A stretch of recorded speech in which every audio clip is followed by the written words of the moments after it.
problem you think you have is almost never the real problem. You might believe your problem is money, love, your health, or that one thing in your life that just won't change. So you obsess over it. But pause for a second. Is that really the problem? Because if grounding yourself, journaling, or positive thinking worked every time, why do the same problems keep showing up?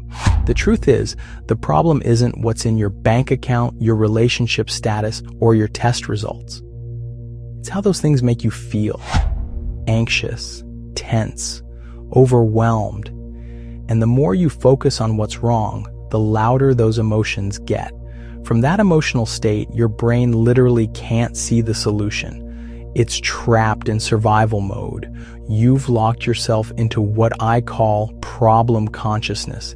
Even Einstein warned us, you cannot solve a problem with the same thinking that created it.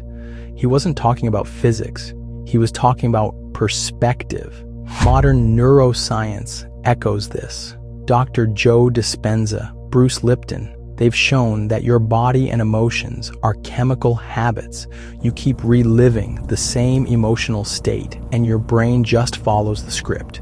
So instead of obsessing about the problem, train your body to feel what it would feel like if the problem were already solved. Because from that state, calm, certain, expanded, your mind starts showing you possibilities that were invisible before.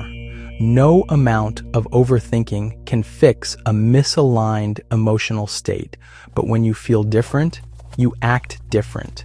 And when you act different, life itself starts to respond differently. So stop trying to solve the problem, start solving the feeling.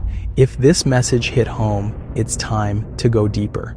At Emotional Detox, we teach you how to reprogram the emotional state that keeps creating the same problems. So life finally starts working with you.